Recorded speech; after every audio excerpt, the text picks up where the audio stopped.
अस्सलामुअलैकुम। इन्फो के गोदाम में एक बार फिर से खुशामदीद। प्यारे दोस्तों, आज की वीडियो में हम आपको सैर करवाएंगे यूरोप के एक ऐसे खूबसूरत मुल्क की कि जहां जाने का ख्वाब दुनिया भर के लाखों लोग देखते हैं और यहां तक पहुंचने के लिए तो बहुत से लोग डंकी जैसा खतरनाक सफर भी करते हैं, जिसमें तकरीबन 95% लोग अपनी जान से भी हाथ धो बैठते हैं। लेकिन इस मुल्क का जुनून फिर भी कम नहीं होता। एक ऐसा मुल्क है जिसका एक ऐसा शहर भी है जिस पूरे शहर में एक भी सड़क नहीं है और एक जगह से दूसरी जगह जाने के लिए कश्तियों का इस्तेमाल किया जाता है। और एक ऐसा मुल्क जो किसी दौर में दुनिया की सुपर पावर हुआ करता था। जी हाँ, आज हम आपको लेकर चलेंगे इटली की तरफ और दिखाएंगे वहाँ के लोगों की जिंदगी गुजारने के अंदाज, इस मुल्क की खूबसूरती, इसकी तारीख और इसके अलावा और भी बहुत से ऐसे राज बताएंगे जो आपको हैरान कर देंगे। तो चलिए जल्दी से बगैर किसी ताखीर के अपनी इस वीडियो को शुरू करते हैं। लेकिन इससे पहले वीडियो को लाइक, शेयर और चैनल को सब्सक्राइब जरूर कर लें। इस मुल्क का ऑफिशियल नाम इटालियन रिपब्लिक है और ये दुनिया के कदीम तरीन और तारीखी ममालिक में शुमार होता है। ये मुल्क जनूबी यूरोप में बहरा रोम के किनारे आबाद है और इसके चारों तरफ खूबसूरत पहाड़, सरसब्ज मैदान और नीला समंदर मौजूद है। इसी वजह से यहाँ का मौसम भी बहुत खुशगवार रहता है। गर्मियों में हल्की गर्मी और सर्दियों में ठंडा मौसम यहाँ की खूबसूरती को और बढ़ा देता है। इस मुल्क का टोटल एरिया तकरीबन 3,01,230 मुरब्बा किलोमीटर है और रकबे के लिहाज से ये दुनिया के ममालिक में तकरीबन 73 नंबर पर आता है। जबकि अगर यूरोपीय ममालिक की बात करें तो रकबे के लिहाज से उनमें ये तकरीबन 9 नंबर पर शुमार होता है। अब अगर बात करें इसकी टोटल आबादी की तो ये तकरीबन 59 मिलियन लोगों का घर है और आबादी के लिहाज से ये दुनिया का 25वां सबसे बड़ा मुल्क है। जबकि यूरोपीय ममालिक में ये 5 नंबर का बड़ा मुल्क शुमार होता है।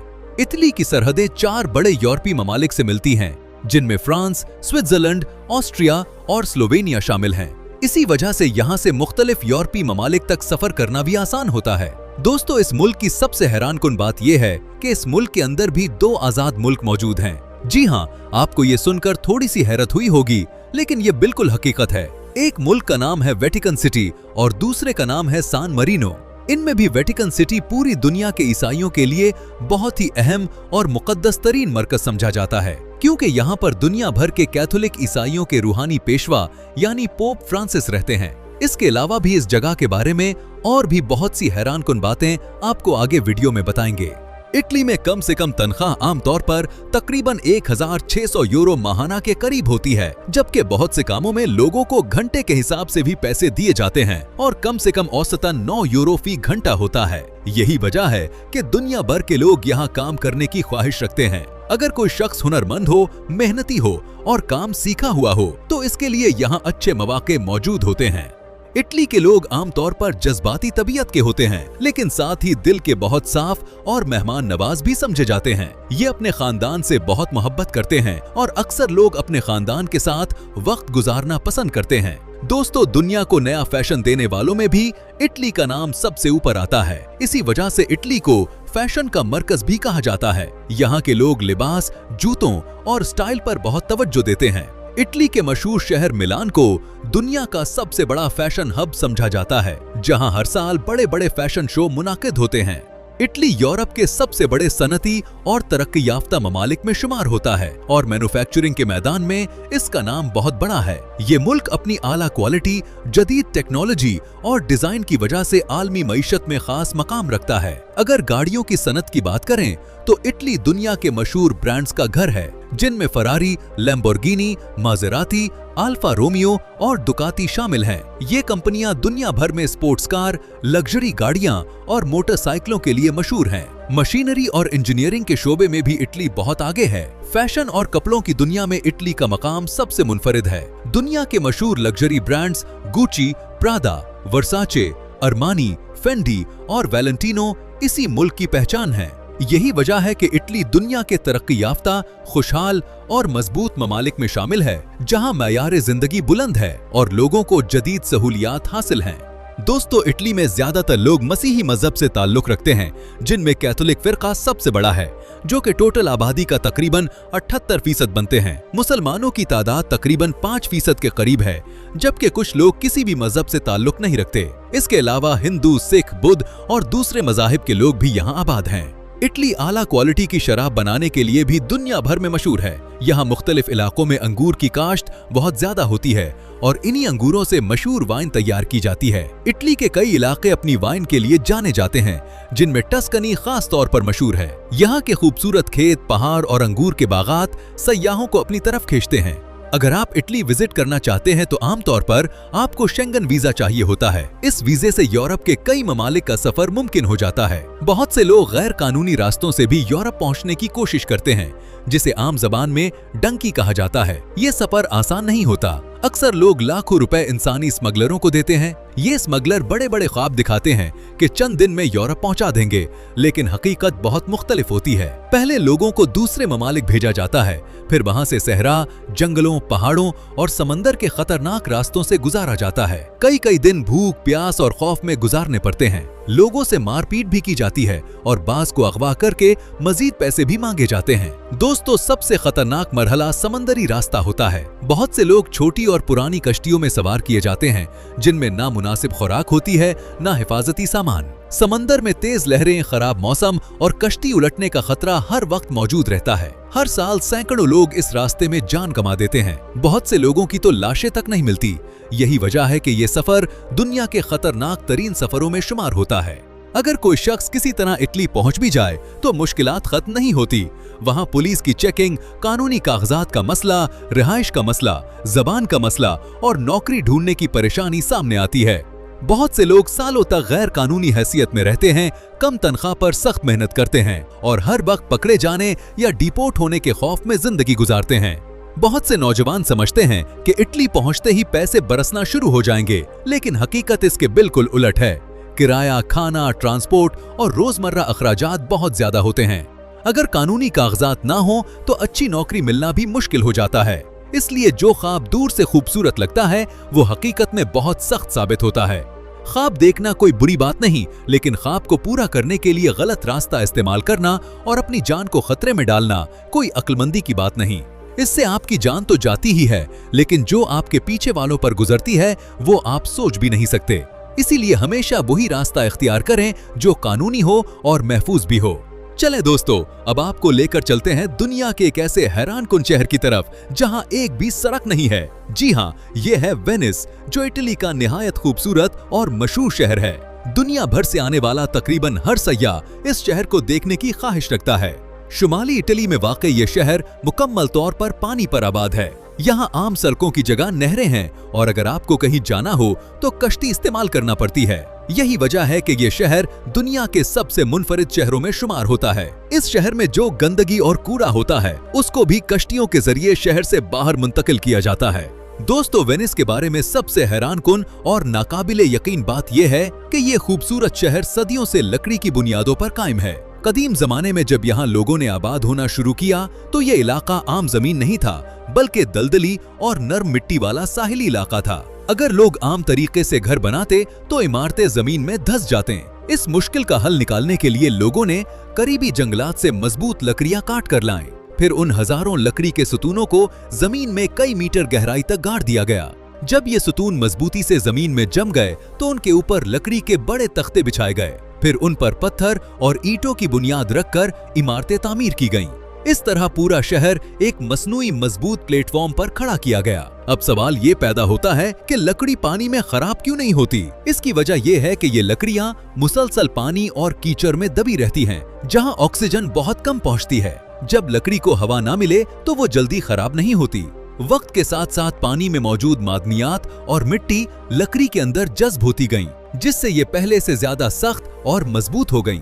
वेनिस में लाखों नहीं बल्कि करोड़ों लकड़ी के सुतून इस्तेमाल किए गए थे, क्योंकि सिर्फ एक दो इमारतें नहीं बल्कि पूरा शहर उन्हीं बुनियादों पर खड़ा है। बड़े बड़े महल्लात, गिरजाघर, मार्केटें और रिहायशी इमारतें सब उन्हीं लकड़ी के सहारे कायम हैं। यही वजह है कि वेनिस को इंसानी अक्ल, मेहनत और इंजीनियरिंग का अजूबा कहा जाता है। हर तरफ पानी, खूबसूरत पुल, तारीखी इमारतें और कश्तियों की आमदोरफ्त एक अलग ही मंजर पेश करती है। वेनिस में 400 से ज्यादा पुल और तकरीबन 170 नहरें मौजूद हैं, जो इस शहर को एक जाल की तरह जोड़ती हैं। दोस्तों, मशहूर सयाह और ताजिर मार्को पोलो का ताल्लुक भी इसी शहर से था, जिसने दुनिया के कई इलाकों का सफर किया और तारीख में अपना नाम बनाया। लेकिन एक फिक्र की बात भी है, वेनिस को पानी बढ़ने के मसले का सामना है।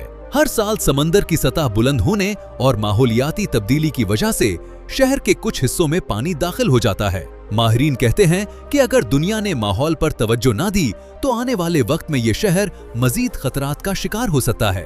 हर साल करोड़ों सयाह इटली घूमने आते हैं क्योंकि ये मुल्क खूबसूरती, तारीख, कदीम इमारतों और मशहूर शहरों से भरा हुआ है। यहाँ के लोग खुद भी अपने मुल्क के मुख्तलिफ शहरों, साहिलों और तारीखी मकामात पर घूमने फिरने जाते हैं क्योंकि इटली के लोग जिंदगी को खुशी से गुजारने पर यकीन रखते हैं। पाकिस्तान से इटली की फ्लाइट मुख्तलिफ सीजन और एयरलाइन के हिसाब से बदलती रहती है, लेकिन आमतौर पर 2 से 2.5 लाख रुपए में आराम से मिल जाती है। ज्यादातर लोग पहले रोम पहुंचते हैं, जहां मुल्क का बड़ा और मशहूर हवाई अड्डा लियोनार्डो दा विंची फ्यूमिचिनो एयरपोर्ट वाक़ है। एयरपोर्ट के अंदर जदीद सहूलियात, shopping area, restaurants, train services, taxi और बस सर्विसेज मौजूद है, जिसकी वजह से मुसाफिरों को रोम शहर जाना आसान हो जाता है। ये एयरपोर्ट इटली की खूबसूरती और जदीद निजाम का पहला तारुफ भी समझा जाता है। रोम शहर में सयाहों के आने की सबसे बड़ी वजह इसकी अजीम तारीख है। इस शहर को इटर्नल सिटी यानी हमेशा जिंदा रहने वाला शहर भी कहा जाता है क्योंकि हजारों साल गुजरने के बाद भी इसकी शान बरकरार है। रोम शहर की सबसे बड़ी पहचान कोलोसियम है। ये दुनिया की मशहूर तरीन तारीखी इमारतों और 7 अजूबों में भी शामिल है। कोलोसियम की तामीर तकरीबन 72 ईस्वी में रोमन बादशाह वेस्पेसियन के दौर में शुरू हुई, जबकि उसे 80 ईस्वी में उसके बेटे टाइटस ने मुकम्मल करवाया। इस इमारत को बनाने का मकसद अवाम के लिए तफरीह, ताकत का मुजाहिरा और सल्तनत की शान दिखाना था। ये एक बहुत बड़ा स्टेडियम था जहां एक वक्त में तकरीबन 50,000 से 80,000 तक लोग बैठ सकते थे। इस जमाने में इतनी बड़ी इमारत बनाना खुद एक मौजज़े से कम नहीं था। इसका डिजाइन गोल और बेज़वी शक्ल में बनाया गया ताकि हर तरफ बैठे लोग आसानी से मैदान देख सकें। कोलोसियम में कदीम जमाने के मशहूर मुकाबले मुनक्किद होते थे। यहाँ गुलाम जंगजू, जिन्हें ग्लैडिएटर कहा जाता था, एक दूसरे से लड़ते थे।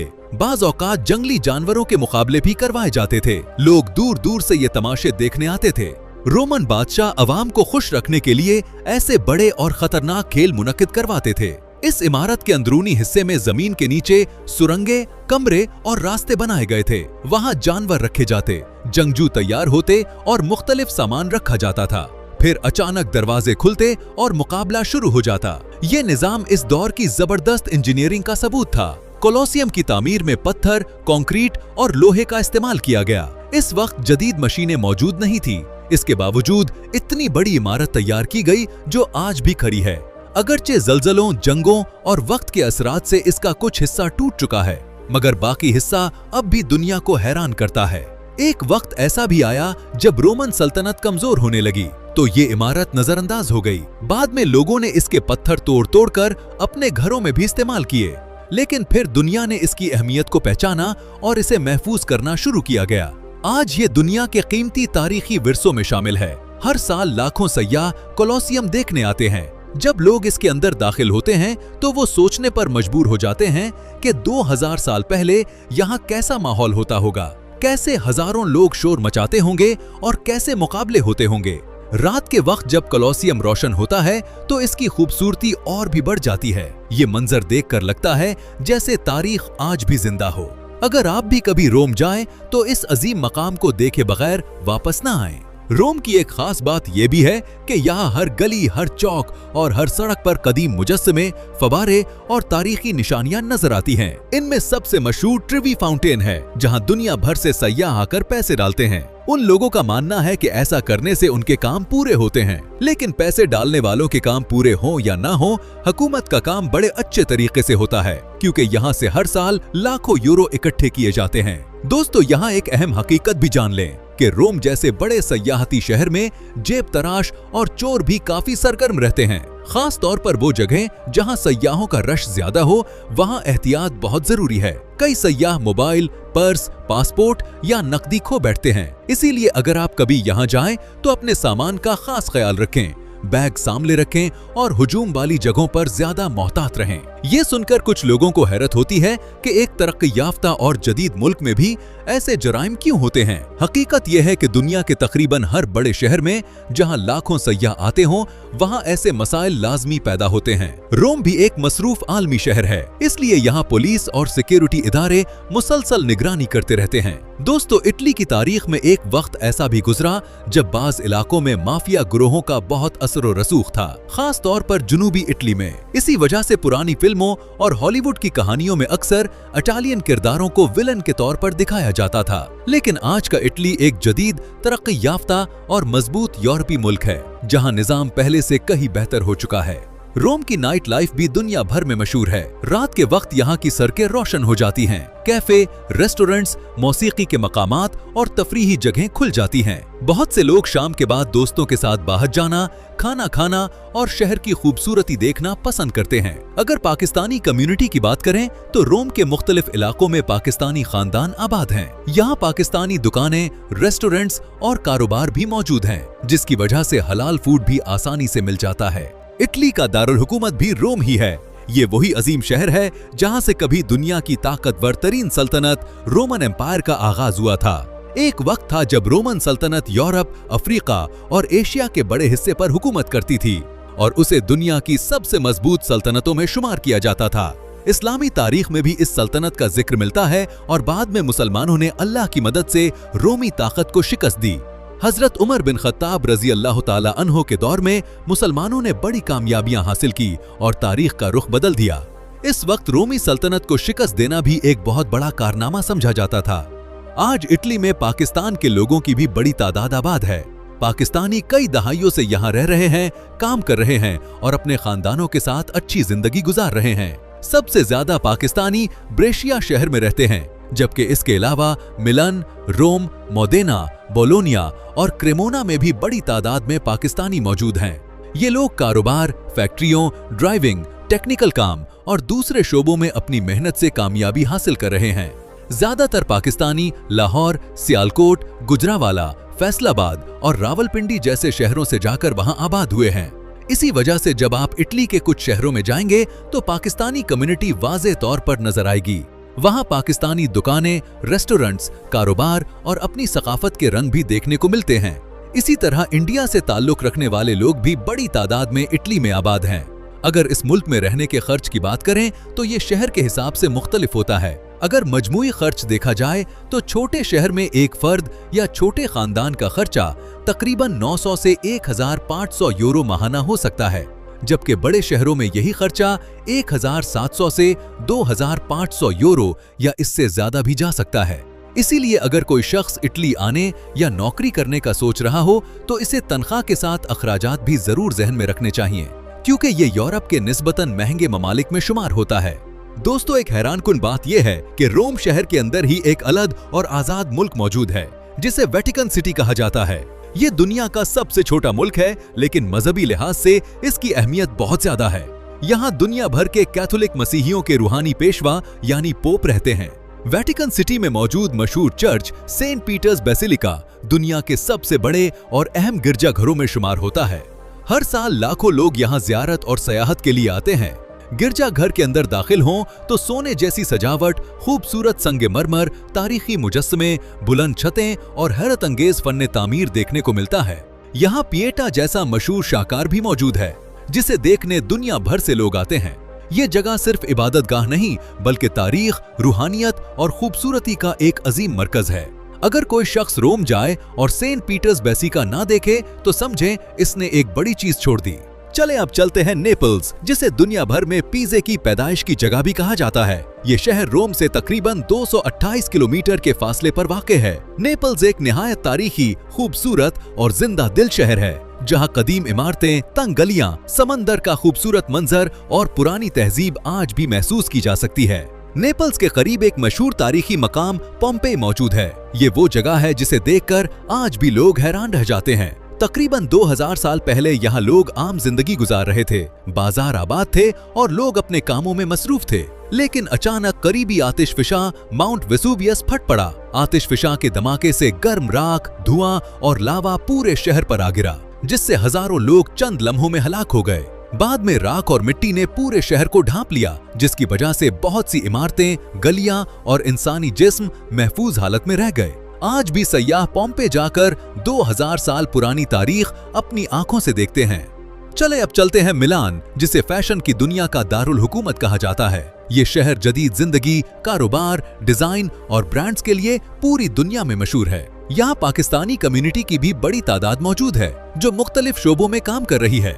इस शहर का मशहूर शॉपिंग मॉल गैलरिया विक्टोरियो इमानुएले सेकंड दुनिया के खूबसूरत तरीन शॉपिंग सेंटर्स में शुमार होता है। इसकी इमारत, शीशे की छत और कदीम डिजाइन देखने वालों को हैरान कर देता है। इसके अलावा भी इटली में कई मशहूर शहर मौजूद हैं, जिनमें फ्लोरेंस, बोलोनिया, टुरिन, सिसिली और दीगर खूबसूरत इलाके शामिल हैं। हर शहर की अपनी अलग पहचान, तारीख और खूबसूरती है। दोस्तों, अगर आप चाहते हैं कि इटली के मुख्तलिफ शहरों पर अलग अलग तफसीली सीरीज बनाई जाए तो कमेंट में जरूर बताएं। तो दोस्तों, ये थी आज की हमारी दिलचस्प वीडियो। आपको ये वीडियो कैसी लगी कमेंट में जरूर बताइएगा, और नए दोस्तों से गुजारिश है कि हमारे चैनल को सब्सक्राइब और वीडियो को लाइक जरूर करें। मिलते हैं अगली वीडियो में, तब तक के लिए अल्लाह हाफिज।